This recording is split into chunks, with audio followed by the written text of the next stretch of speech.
Fala pessoal, muito bom dia, sejam todos muito bem-vindos a mais um Café com Cripto, hoje do dia 24 de setembro de 2024, e hoje a gente recebe um convidado super especial, Márcio Coimbra, cientista político, vai trazer para a gente todo o cenário internacional, o que é que está acontecendo. Seja muito bem-vindo, Márcio. Muito obrigado, Luiz, é uma satisfação enorme estar aqui conversando contigo e com toda a tua audiência. Eu espero poder ajudar a entender um pouco melhor esse cenário. Prazer é todo meu. De novo, a gente já falou nos bastidores, mas eu agradeço novamente tua disponibilidade, tá? É muito importante para a gente trazer pessoas com credibilidade, que realmente tratam o mercado de cripto como seriedade, né? Não é todo mundo que aceita nosso convite, não, para vir aqui e entende a importância do crescimento desse mercado. Então, de novo, desde já, eu agradeço aqui, em nome de toda Levante Cripto. E para trazer, abrilhantar ainda mais a presença aí de todos o Criptoguri, nosso André, analista aqui da Levante, vai tocar com vocês aqui essa entrevista, vai falar bastante com o Márcio, tá bom? E eu espero que, assim, que a gente esteja à altura, tá, Márcio? Não, que isso. Olá, uma bom dia, satisfação pessoal. imensa. Eu espero estar à altura de você. Uma satisfação estar falando contigo e com o André também. Olá, bom dia, pessoal. Estamos trazendo aí um convidado super especial para falar sobre o cenário, né, dos Estados Unidos, das eleições, e o Márcio já conheço aí há muito tempo, né? Quem não sabe, ele é meu primo, mas e por isso que eu trouxe ele aqui para agregar com a gente no canal, porque ele tem uma vasta experiência, está sempre nos Estados Unidos acompanhando aí, né, as eleições, e ele poderia, vi que ele poderia agregar muito aí, agora nesse momento em que cripto cada vez mais aí é influenciada pelo cenário macro, e pela primeira vez, né, a gente está vendo que o cripto está sendo muito pontuado nos debates aí presidenciais, né, Luísa? Agora a gente viu pela primeira vez, né, um ex-presidente, né, um candidato também aí à presidência, fazendo até compras públicas com cripto. Ele comprou hambúrgueres, né? Então a gente está vendo que o cenário está mudando, né? E também que agora até a Kamala falou sobre cripto ontem, né? Ontem, não sei se foi ontem ou esse final de semana.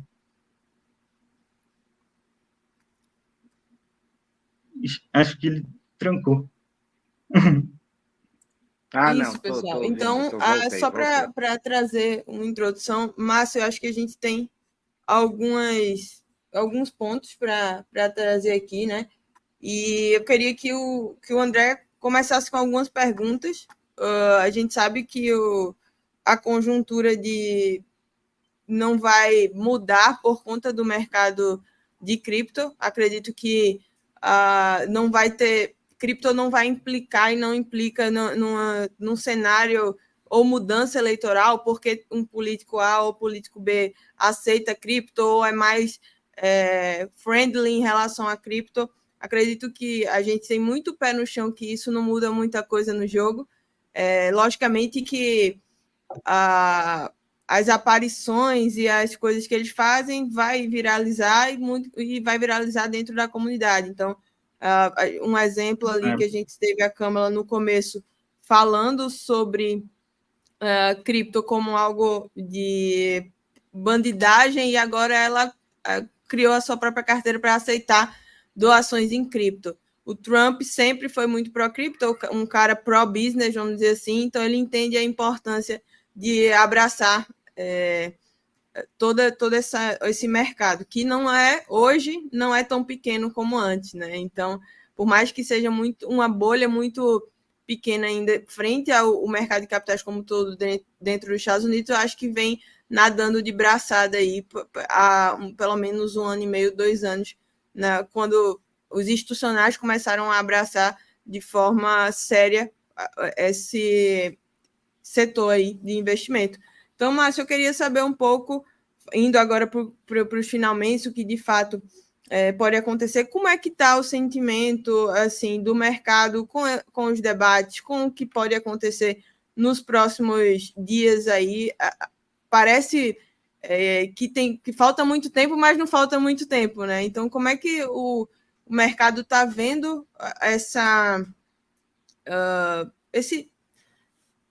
esse imbróglio que está tendo entre a Câmara e o Trump? Porque no começo o Trump estava ganho, agora a Câmara está, pelo que eu entendi, ganhando em 4 de 6 estados muito importantes. Então, como é que a gente vê isso hoje?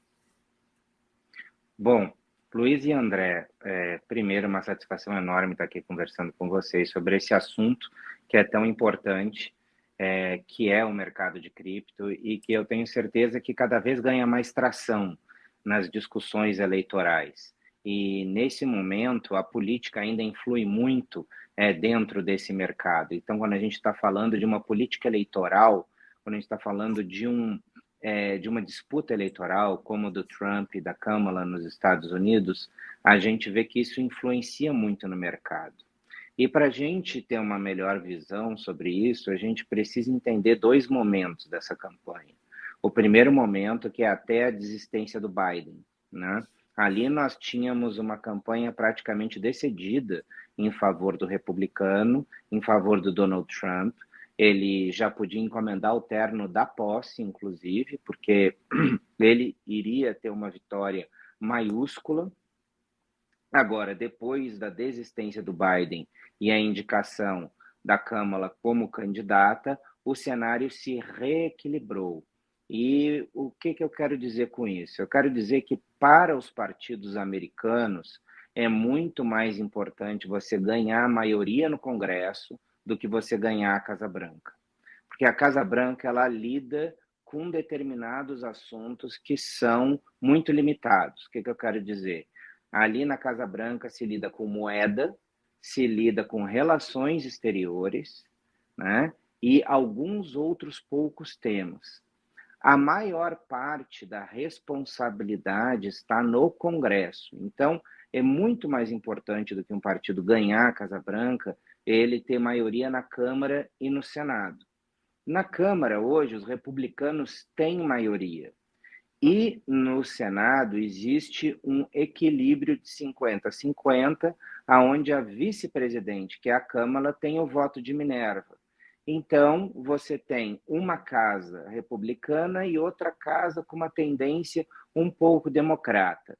Antes, com o Biden como candidato, o que realmente estava com risco de acontecer?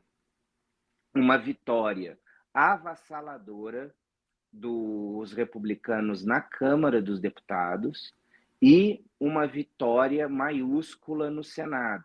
Então, isso estava desenhando no cenário americano um cenário de domínio completo dos republicanos. Ou seja, ele venceria a Casa Branca, você teria uma vitória muito forte na Câmara, e você teria uma maioria republicana no Senado. Como os republicanos já têm maioria também, os conservadores, né, a maioria na Suprema Corte, você teria um domínio total republicano dentro do cenário político norte-americano. Então, os democratas eles se movimentaram mais para tirar o Biden, não para vencer a Casa Branca, mas para evitar essa hecatombe que estava para acontecer na Câmara dos Deputados e essa vitória praticamente certa no Senado. Acredita-se hoje, pelos desenhos, de que na Câmara os republicanos vão vencer, mas no Senado há disputa. E mesmo assim, a vitória dos republicanos vai ser uma vitória menor do que seria com o Biden como candidato. Porque o Biden, sendo muito idoso, Luiz, ele não teria capacidade de fazer a campanha nos estados para os deputados. Ele não teria capacidade de viajar, ele não teria capacidade de arrecadar fundos, ou seja, seria um trabalho muito mais difícil para os senadores, aqueles candidatos a Senado e para os candidatos à Câmara dos Deputados. Agora, com a Câmara, ela consegue dar maior tração a muitos candidatos na Câmara e muitos candidatos no Senado. Então, significa que os democratas podem conseguir manter um equilíbrio no Senado, ou talvez até vencer, como alguns sonham, ter uma maioria aí mesmo que curta de 51 a 49, e não perder de uma forma tão humilhante na Câmara como era aquilo que estava se imaginando. E aí também com uma pequena chance de você ganhar a Casa Branca. Mas o que eu quero dizer é o seguinte, para o Partido Democrata, é muito mais importante o foco no Congresso do que a Câmara vencer as eleições para presidente. Então, o foco dele está na Câmara dos Deputados e no Senado, nas duas casas legislativas. A presidência é uma coisa que pode acontecer, mas não é uma coisa com a qual os democratas se empenham, digamos, com unhas e dentes. Muito mais o foco deles está na eleição do legislativo. Certo, muito legal, muito interessante ver essa outra visão, né, Márcio? Eu percebo que pelas entrevistas que eu vejo, as pesquisas que eu faço, né, que mais que nunca o ponto dessas eleições, né, são, que nem você diz muito também, os estados pêndulos, certo?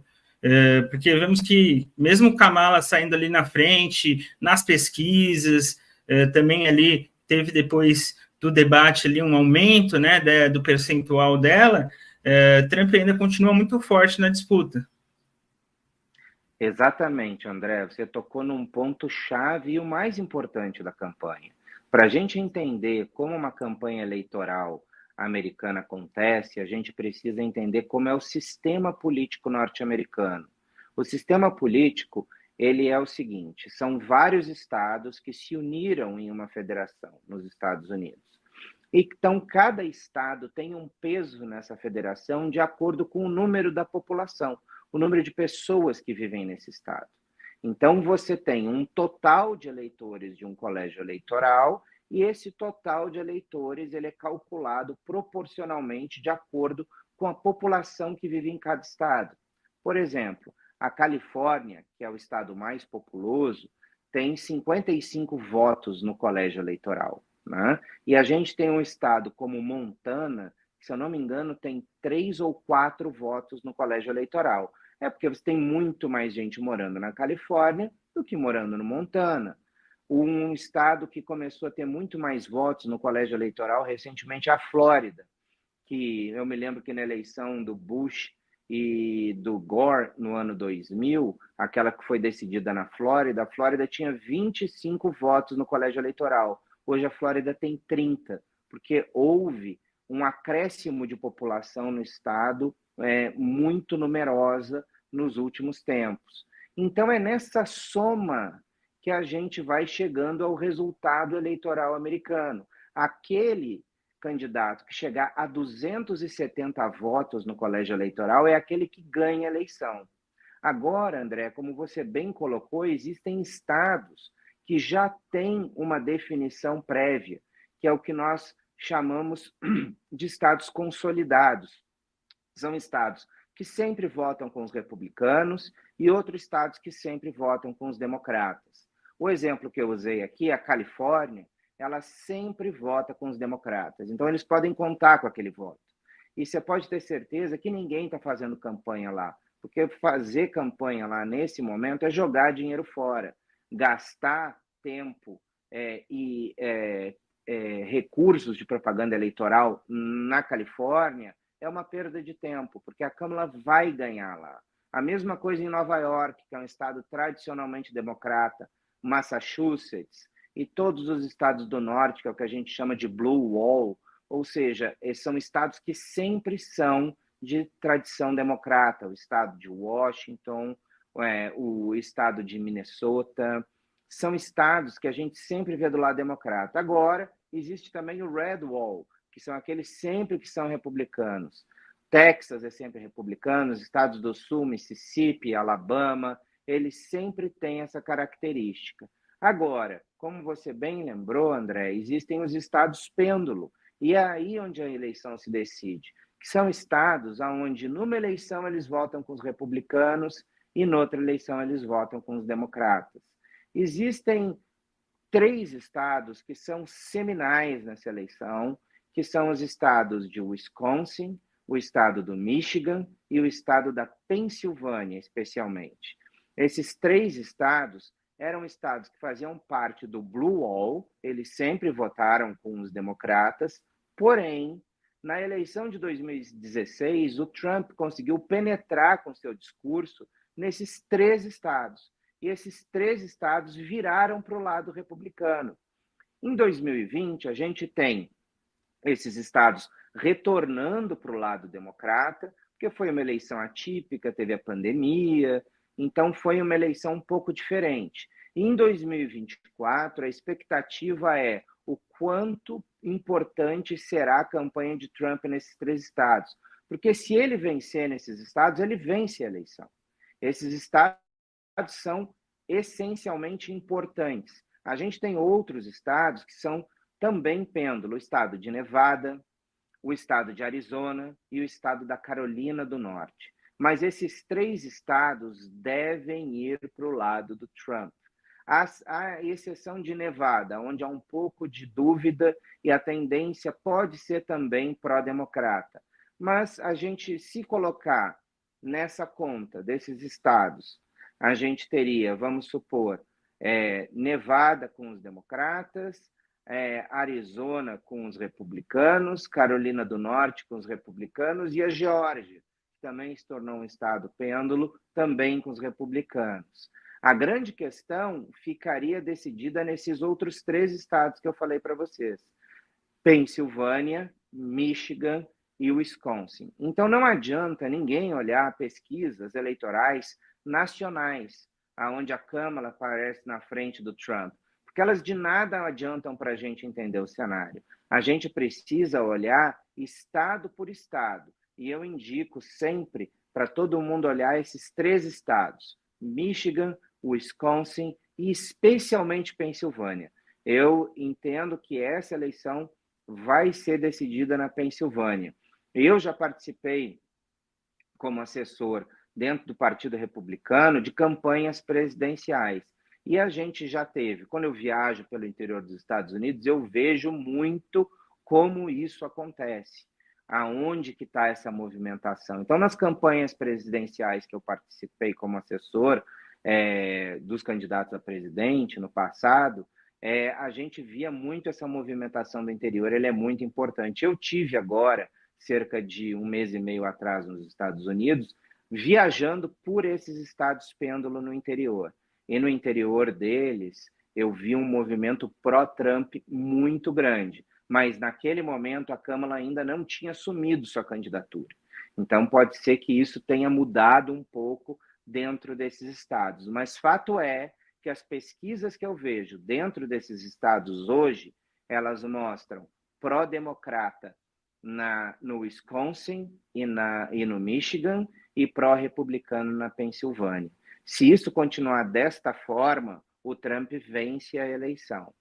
Agora, nesses 3 estados, a diferença varia entre 0,1% a 0,4%, ou seja, é uma campanha que pode virar até o dia da eleição. Ou seja, não dá para a gente prever e cravar quem é que vai ganhar nesses estados pêndulo, mas a gente precisa estar de olho neles para decidir, para entender por onde vai se decidir a eleição. Certo. Que legal, Márcio. Márcio, eu vi também, né, que você comentou em uma entrevista que Ohio também é um estado muito interessante, né, que normalmente o presidente que ganha nesse estado, ele também ganha no resto do país, né, e que o Trump fez uma estratégia ali até para que ele ganhasse dentro desse estado, ganhasse mais força ali dentro desse estado, né? Exatamente. Ohio tem a característica de ser um estado que guarda um retrato dos Estados Unidos dentro das suas fronteiras. Se a gente olhar para Ohio, tem todas as características que a gente tem em todos os estados, em todo o país americano. É assim como Minas Gerais funciona numa eleição brasileira. Minas tem um pouco de tudo do Brasil. E o resultado de Minas é um retrato do que é aconteceu no Brasil na eleição. Porque ali a gente tem o Vale do Jequitinhonha, que é mais ligado ao Nordeste, você tem o Triângulo Mineiro, que é mais ligado a São Paulo, você tem um agro muito forte, uma zona metropolitana de Belo Horizonte, uma área mais ligada ao Rio de Janeiro, a economia do Rio ali em Juiz de Fora, ou seja, Minas é um pouco de tudo do que tem no Brasil. E Ohio é um pouco de tudo que tem nos Estados Unidos. Então, o resultado da eleição em Ohio, tradicionalmente, é o resultado da eleição nacional. E pensando nisso, o Trump escolheu como vice o J.D. Vance. O J.D. Vance, ele é um senador por Ohio e é um filho da região. O que eu quero te dizer com isso? Que ele nasceu no estado de Kentucky, que está ali ao sul de Ohio, e depois a sua família imigrou para o estado de Ohio. E ali, na zona industrial, eles fizeram a sua vida. E ele viveu as agruras e todas as dificuldades que uma criança vive crescendo num lugar industrial em declínio econômico. Então, ele viu a mãe dele sofrer para as drogas, ele teve que ser criado parte da vida dele pelos avós, ele viveu violência doméstica, ele viu os seus amigos se mudando do estado, ele teve muita dificuldade para chegar à faculdade, ele foi para Ohio State, depois ele conseguiu uma vaga em Yale e conseguiu vencer na vida. Foi trabalhar na área de tecnologia na Califórnia, e depois de fazer fortuna na área de tecnologia, ele voltou para Ohio para ser senador pelo seu estado. Então, pela primeira vez, você vê Ohio em muito tempo tendo um protagonismo. E Ohio, André, acaba carregando um pouco de todo aquele local que a gente chama de cinturão da ferrugem, que foram os estados que cresceram recentemente reféns de uma desindustrialização dos Estados Unidos, puxada especialmente pela China. Então, ali, Pensilvânia, se perderam muitos empregos, para empregos que acabaram indo para a China. No sul do Michigan também aconteceu muito isso. Parte de Indiana, parte do sul de Wisconsin, parte do estado de Nova York, Kentucky, Ohio, Missouri, todos esses estados do Cinturão da Ferrugem sofreram muito recentemente.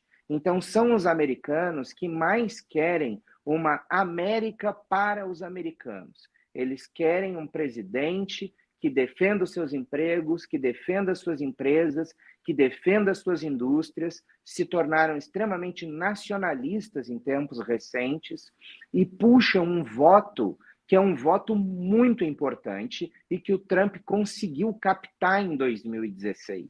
Se ele conseguir captar em 2024 esse mesmo voto, ele tem muita chance de vencer a eleição. Então, trazer o J.D. Vance, que é um filho dessa terra, como vice para sua candidatura, ele praticamente, se o candidato fosse o Biden, ele teria matado a eleição simplesmente com esse movimento.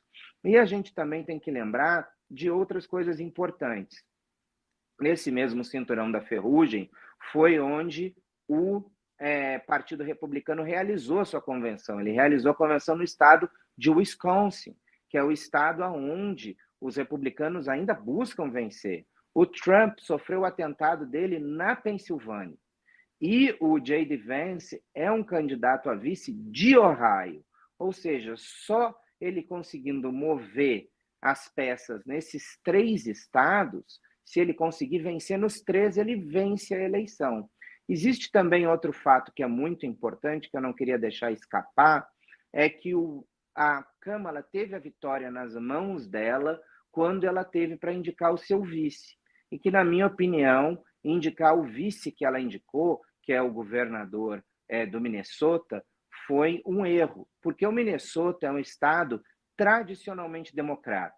Para vocês entenderem quão democrata é o Minnesota, quando em 84 Reagan ganhou em 49 estados pelo Partido Republicano e perdeu em um estado a eleição para presidente, ele perdeu no Minnesota. Ou seja, é um estado que, faça chuva, faça sol, vai votar com os democratas. E ela abriu mão de indicar como vice o Josh Shapiro, que é o jovem governador da Pensilvânia. Se ela tivesse indicado o governador da Pensilvânia, as chances dela levar a Pensilvânia seriam imensas. E ela abriu mão disso por uma pressão da ala esquerda do Partido Democrata, porque o Josh Shapiro é judeu, e eles não queriam um judeu como vice na chapa dela. Ou seja, ali ela tentou agradar uma ala do partido, mas ela pode ter feito um movimento que acabou decidindo a eleição. Mas também por um outro motivo. Se a Câmara perde essa eleição e o Trump tem só mais um mandato pela frente, ele não pode concorrer à eleição, porque ele já teve um mandato anterior, ele só pode ter 2 mandatos, segundo a Constituição americana, o Josh Shapiro se coloca como o grande líder do Partido Democrata e salta na frente pela indicação democrata para a Casa Branca em 2028. Então, a gente precisa ver o quanto Josh Shapiro, depois de ser preterido para o cargo de vice, vai se esforçar para entregar a Pensilvânia para a Câmara. Se ele não conseguir entregar, ela perde a eleição, praticamente. Então, ela precisa agradar demais esse governador da Pensilvânia para que ele entregue o estado para ela. Outro estado importante, que é o Michigan, tem uma governadora democrata e muito popular, a Greg Whitmer. Ela foi cotada para ser a candidata democrata nessas eleições. E ela perdeu o páreo para a Câmara. Ou seja, é outra pessoa ressentida. Não sabemos o quanto ela vai colocar de empenho nessa eleição para entregar o Michigan. Se esses 2 governadores não entregarem esses 2 estados, a Câmara certamente perderá a eleição. Então, são nuances que a gente também precisa ter diante de nós com muita atenção, para além de olhar as pesquisas que mostram Câmara com 52, Trump com 48. Isso de nada ajuda a entender o cenário e a gente conseguir prever o que vai acontecer nessas eleições. Ô, Márcio, eu lembrei de uma questão aqui, essa tua pontuação me lembrou de várias coisas, né? O debate foi na Pensilvânia, muita coisa, acho que chegou a um recorde ali de 67 milhões de espectadores no debate, foi o que mudou muita coisa ali no jogo. E aí eu fiquei pensando as influências externas que a gente tem. E eu queria saber como é que tu vê a questão política externa. Acho que a gente viu as táticas usadas ali pela Rússia tentando influenciar essa eleição presidencial, enfim, vários governantes falando um pouco, vários líderes falando um pouco sobre essa corrida. Tu acha que, de alguma maneira, influencia, principalmente a Rússia, que, enfim, o presidente da Rússia está falando bastante. Tu acha que isso influencia ou é somente algo que mais uma pimenta ali? Olha, Luísa, também é uma pergunta muito importante, porque a influência da Rússia, ela tem se dado de maneira consistente em diversos locais do mundo para manipular os sistemas eleitorais, né? Ela trabalha de uma forma muito sorrateira, criando sites, criando notícias falsas, espalhando isso pelas redes sociais, e isso atingindo as pessoas pelos grupos de WhatsApp, pelos grupos de Telegram, ou seja, notícias falsas feitas pela Rússia, produzidas na Rússia, em sites que estão localizados, especialmente de maneira falsa, na Macedônia do Norte, tem sido uma fonte muito grande de instabilidade nos sistemas eleitorais. A gente viu a Rússia tentar agir no sistema eleitoral do Reino Unido, no sistema eleitoral e nas eleições francesas, nas eleições brasileiras, em diversas eleições ao redor do mundo. E sim, a influência russa se tornou uma realidade em 2016, na eleição americana, em 2020 também, e agora a gente precisa estar atento e tentar confiar o máximo possível nas instituições americanas e no FBI, que vem trabalhando muito para tentar derrubar essa influência russa nas eleições americanas que eles têm feito por intermédio de fake news. E é um trabalho, Luísa, que vai além, não só pelas tradicionais fontes de notícias russas, como, por exemplo, a Sputnik, a RT News e outros canais que nós conhecemos, que são, na realidade, porta-vozes do Kremlin, mas em sites obscuros que divulgam mentiras e notícias falsas sobre os candidatos. A Hillary Clinton foi uma vítima disso em 2016, com várias notícias falsas durante a eleição circulando contra ela e notícias falsas que tinham uma fonte, entre aspas, de credibilidade em sites de notícia, mas que nós sabíamos que eram sites simplesmente fantasmas, sites falsos, que ali postavam essas notícias, mas que as pessoas clicavam e tinham acesso e tinham, entre aspas, a confirmação daquela notícia. Eu não tenho dúvida de que a Rússia evoluiu e a Rússia evoluiu no seu sistema de tentar influir as eleições. Certamente é muito mais sofisticado do que em 2016, muito mais sofisticado do que 2020, mas os americanos, do outro lado, também se vacinaram nesses 2 ciclos eleitorais do risco que os russos impõem ao modelo eleitoral e ao resultado eleitoral. Então, o FBI, eu sei que tem trabalhado muito nesse sentido, e eu acredito que o FBI esteja conseguindo minimizar os danos de influência russa na eleição. Mas, como você coloca muito bem, Luísa, é um vetor que nós não podemos descartar dentro do nosso cenário.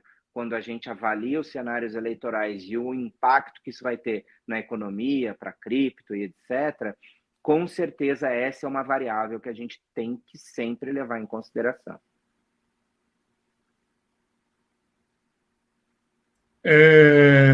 Eu queria até, você estava falando antes sobre a porcentagem ali, que isso até pouca a porcentagem que está variando dentro das pesquisas, né? E isso são até pesquisas, varia de cada lugar que fazem essas pesquisas.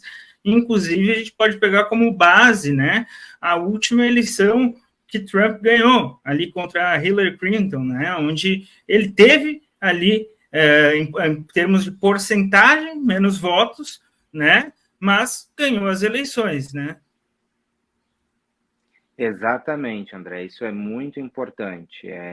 O que as pessoas falam, muitas vezes, de maneira equivocada, elas, especialmente no Brasil, elas olham para o cenário americano e falam, mas a Hillary ganhou no voto nacional, o sistema americano está errado. Não, ninguém faz campanha nos Estados Unidos para ganhar no voto nacional. Ninguém está fazendo essa estratégia, né? Isso é uma variável que não faz parte do jogo. E eu, já tendo trabalhado dentro desse sistema, lá nos Estados Unidos, eu sei muito bem, eu controlava as planilhas, via as planilhas, os votos, como que a gente faz todos esses cálculos, esses cenários, né? E ali a gente vê estado por estado. E a diferença, André, por exemplo, em alguns estados, desses 3 que eu te falei, na eleição de 2016, o Trump chegou a ganhar estados por 2.000 votos. Ou seja, é muito pouca coisa, né? A Califórnia vai lá e vai dar uma robustez eleitoral nacional muito grande para o Partido Democrata, para a Câmara nessa eleição. Mas o que importa para ela e para o Trump é ganhar aqueles 2.000 votos, por exemplo, do Wisconsin, ou do Michigan, ou os 22.000 votos que fez o Trump levar a Pensilvânia em 2016. Ou seja, é um contingente de voto, às vezes, muito pequeno, em um estado que decide uma eleição. E também tem um outro caráter que as pessoas pouco prestam atenção, André, que é o voto nos Estados Unidos não ser obrigatório. O voto, as pessoas podem votar se elas quiserem, né? Não é obrigatório que nem no Brasil. E outra coisa, o voto, ele acontece num dia de semana, num dia onde está todo mundo trabalhando. Não é num domingo onde o país para para votar. A eleição é tipo, eu não olhei o calendário desse ano, mas é geralmente, sei lá, uma quarta-feira, terça-feira, quinta-feira, é um dia normal, onde está todo mundo trabalhando, e o voto sendo facultativo, muitas vezes aquele dia a pessoa tem uma reunião... Márcio. Oi? Vai ser na terça-feira, acabei de ver aqui. Terça-feira. Então, uma terça-feira, às vezes você tem uma reunião de trabalho, uma viagem, o seu filho ficou doente, ou seja, podem acontecer inúmeras coisas que levem você a não votar, mesmo você querendo votar. Então, isso significa que aquele candidato que tiver uma agenda mais determinada nesses estados e uma militância mais aguerrida, gente que vai votar, faça chuva, faça sol, ou vai ficar na fila. Porque tem muita gente que fala assim, eu vou votar na hora do almoço. Você chega lá, tá uma baita fila na hora do almoço, você fala, cara, não tem como ficar, não vou ficar no sol, não vou ficar aqui. Bom, eu vou tentar votar às 4 horas. Aí deu 5 horas, fechou a votação e você acabou não votando. Ou seja, a gente tem que ter todos esses cálculos em mente. Lembrem, uma terça-feira, um dia comum, um dia normal, onde todo mundo tem as suas responsabilidades. Pode ser que um trem quebre, que o pneu do carro fure, um ônibus não chegue, ou seja, muitas coisas. Então, vale muito numa eleição onde não existe obrigação de votar, há uma militância aguerrida nos estados pêndulo. E isso quem sabia trabalhar muito bem era o George W. Bush, que ele tinha um arquiteto com quem eu trabalhei nos Estados Unidos, um arquiteto eleitoral que sabia mobilizar nos estados-chave e, mais do que isso, gente, nos distritos mais importantes, que era o Karl Rove. Ele entregou as 2 eleições para o Bush dessa forma. Então, quem tiver um bom arquiteto por trás e souber manejar também esse dia da eleição, pode ganhar diferença daqueles 2.000 votos, 3.000 votos, que podem fazer 19 votos do colégio eleitoral virarem de um lado para outro na decisão das eleições. É muito diferente, né, daqui do Brasil, né? A gente está acostumado aqui no Brasil a já, antes do dia, já saber quem está ganhando, até pelo cenário e pelas pesquisas, né? Normalmente as pesquisas ali vão de acordo, porque a gente está vendo o cenário, não tem como fugir muito daquilo normalmente, né? Não existe uma pesquisa que seja ali diferente dessa nacional, que a gente vê muito, né, nos noticiários, que a gente possa analisar mais estado por estado, os delegados, as forças de cada um? Não, a gente tem que olhar sempre, eu olho a média das pesquisas por estado e eu olho todos os dias, porque todos os dias elas variam. Há uma semana atrás, elas estavam pró-Trump, viraram pró-Câmara uns 4 dias atrás, e hoje elas viraram pró-Trump de novo. Então, quer dizer, elas são completamente voláteis. Agora, o que eu lembro para vocês é também pensar no dia quem que vai votar, né? Porque este eleitorado desses estados pêndulo, que é o cinturão da ferrugem, quem foi mais afetado pela falência da indústria norte-americana, quem consegue conversar mais diretamente com esse eleitor hoje é o Trump. E se ele conseguir mobilizar esse pessoal a votar, esse pessoal que está vivendo uma depressão econômica muito forte, se ele conseguir esse pessoal aí votar no dia da eleição, ele tem grande chance de sair na frente. E ele só precisa virar 1 ou 2 estados, dependendo de outros resultados. Se ele levar a Pensilvânia, eu acredito que ele ganha a eleição. Então, está aí, naqueles 19 votos do colégio eleitoral da Pensilvânia, onde essa eleição ela provavelmente vai ser decidida. Márcio, eu acho que essa pontuação é excelente, assim, porque as pessoas comparam muito com as eleições brasileiras e é completamente diferente. Então, acho que agora o pessoal tirou a venda do que realmente está acontecendo, vamos dizer assim. E aí eu queria encerrar, eu pedi para o pessoal fazer uma pergunta aqui, e aí vou dar voz à audiência, né? E aí eu queria encerrar com essa pergunta do Matheus, perguntando, né? Seria interessante para os dois candidatos, para quem é mais interessante ali, um novo debate ou as campanhas nos estados pêndulos seria o suficiente? Olha, pergunta muito boa do Matheus, queria agradecer aí a pergunta dele, a audiência. É muito importante a gente ter isso em foco, porque a gente teria um outro debate. E diante do resultado desse primeiro debate, o Trump preferiu não ter um outro debate. Então, significa que, não que ele se sentiu fraco ou forte, significa que a equipe por trás dele, e eu já tive dentro dessas equipes, e eu sei como é que é, a gente calcula os ganhos e as perdas nos estados pêndulo de você se expor mais uma vez. Então, significa que ele está tendo maior resultado hoje com os comerciais, com a militância, e as pessoas, Luísa, batem de porta em porta. Né?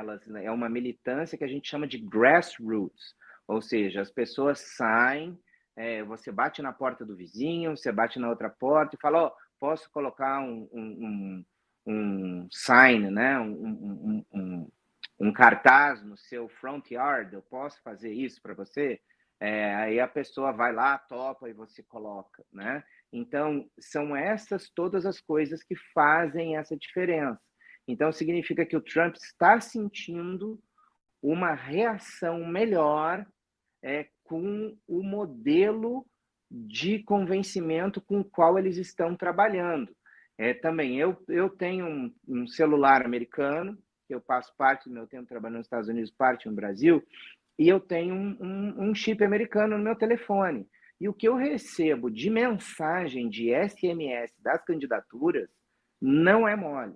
E quando eu estou lá, eles veem a geolocalização da onde eu estou e eu vejo pelo local onde eu estou se eu recebo mais mensagens ou menos de um candidato ou de outro. Então, são coisas assim impressionantes. O refinamento da campanha, ela vai num detalhe que a gente nem imagina que está hoje em dia.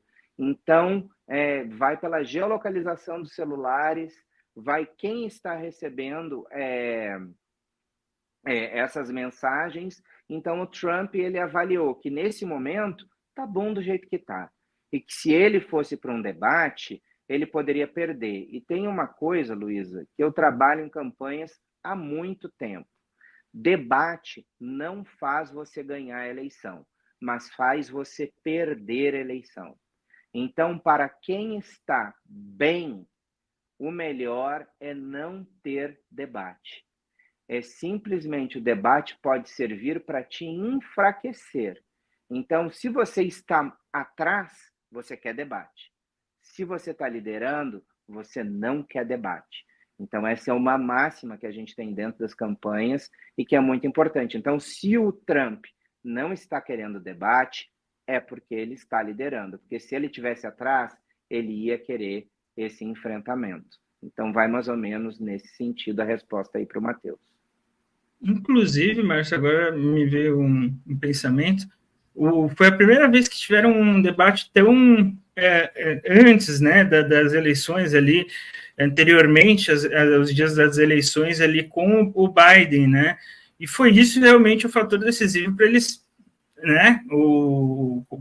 Para eles tirarem o Biden.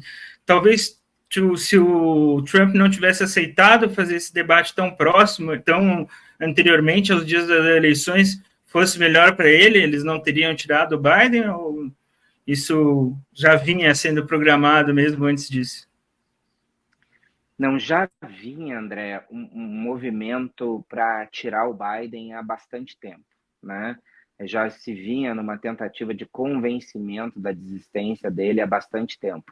Não só pelo desempenho dele no debate, mas por outros vacilos que ele já tinha dado em reuniões na Europa, do G20, do G7. Ele já tinha cometido algumas gafes também na Casa Branca, e as pessoas sabiam que ele poderia até enfrentar essa eleição. Mas a questão é como ele governaria os próximos 4 anos, né? Como ele estaria nos próximos 4 anos com um nível de atenção, um nível muito alto para o cargo que ele ia ocupar, né? Então já vinha, e o debate ele escancarou isso, né? Escancarou, infelizmente, o Biden é um político que está na política há mais tempo que eu tenho de vida, eu tenho 50 anos, né? Ou seja, o Biden está em cargos eletivos desde antes de eu nascer. Então, quer dizer, ele entende melhor do que ninguém como é feita a política, né?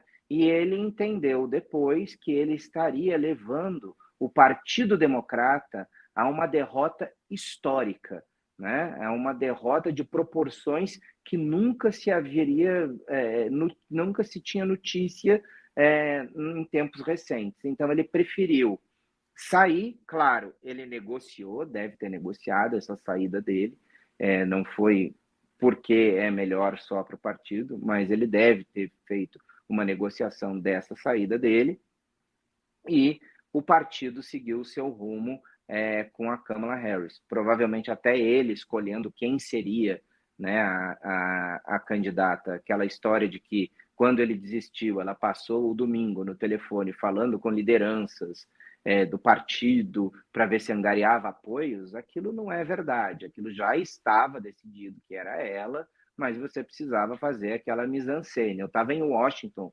nesses dias e já se sabia, desde ele desistiu no domingo, oficialmente, mas desde quarta-feira ele já havia desistido, né? E desde quarta-feira a gente já sabia de toda essa movimentação, a gente já sabia, digo, nos corredores da política, ou seja, não foi uma surpresa na CNN quando ele anunciou aquilo no domingo. O mundo político já tinha precificado aquilo, né? Como vocês falam bastante no mercado, né? A saída dele já estava precificada quando ela aconteceu no domingo. No mercado, o cripto precificou na mesma hora, viu, Márcio? Assim que ele falou, só dele abrir a boca, 5% subiu assim de uma hora para outra. Então, Márcio, de novo, eu queria muito agradecer, você esclareceu. Eu acho que as pessoas não têm muita dimensão, porque comparam muito. Não tem como não, né? Você não comparar via mídia, é o veículo de informação. Então, você compara muito e faz métricas com o que está acontecendo, com o que passa nos canais oficiais, no que passa em rede social. Agora, nem em rede social mais a gente pode ver, mas a gente tem essa âncora, né, em muita informação que não é que é filtrada, mas de uma maneira errônea, vamos dizer assim. Então, desde já eu agradeço por você trazer as informações de forma completamente transparente, tá? É muito importante para que as pessoas entendam que não só a questão das eleições, mas como as coisas elas são ditadas ali nas entrelinhas, e não somente por conta da mídia. Se fosse por conta da mídia, vamos dizer assim, da força da mídia, muita coisa estaria completamente diferente, e que bom que não está, né? Que bom que a gente ainda tem algum tipo de esperança na consciência de algumas pessoas. Então, desde já, eu agradeço por você trazer a informação de forma clara, de forma transparente, tá? E espero que seja a primeira de muitas, tá? Já deixo o convite para a próxima. Luísa, muito obrigado pelo convite, muito obrigado por abrir esse espaço para poder esclarecer, né, para o público as eleições americanas. Queria agradecer o André também pelo convite. Eu admiro muito o trabalho de vocês, admiro muito o trabalho do André. Então eu fico muito contente de poder fazer parte, de alguma forma, de um processo de esclarecimento para as pessoas conseguirem entender melhor como esse cenário está sendo desenhado. E eu estou à disposição sempre para voltar quando vocês quiserem, especialmente se eu já estiver lá, vou estar em algumas semanas nos Estados Unidos, a gente pode conversar de lá com essas impressões. Eu estou à disposição de vocês sempre, e agradecer mais uma vez o convite do André, o teu convite para poder estar aqui conversando. Nós então, que agradecemos aí, né? A honra de ter ele aí, diretamente de Washington. Com certeza a gente vai fazer essa live, sim. Com certeza, eu sou uma pessoa muito esperançosa. Eu acho que a conjuntura vai estar completamente diferente quando a gente conversar novamente. Certamente, os movimentos da política são dessa forma, né? Tem um político mineiro que diz que as políticas são como as nuvens. A gente olha, está de um jeito, logo a gente olha, está de outro. Então, é muito dinâmico e para a gente conseguir entender, né, e ver o impacto que isso tem no mercado, a gente precisa estar de olho todos os dias, a todo momento, entendendo o movimento e o processo político, porque ele influi diretamente na economia. E ver com a tua visão, né, Márcio? É muito diferente, porque o Trump, ele bate muito no establishment, né?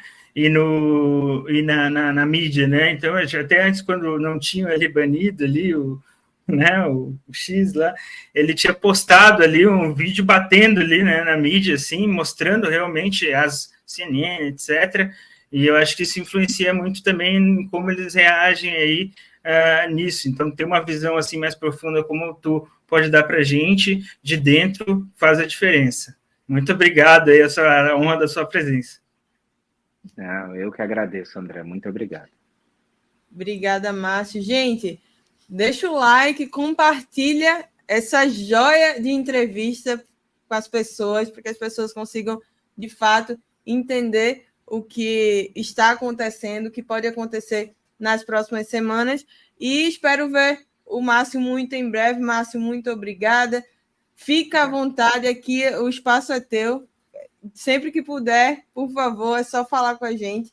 Então, para mim, é sempre uma honra trazer pessoas que realmente agregam dentro do que a gente vive hoje em termos de política econômica. Tá bom? Obrigada, Márcio. Um grande abraço e até a próxima. Tchau. Obrigado. Tchau.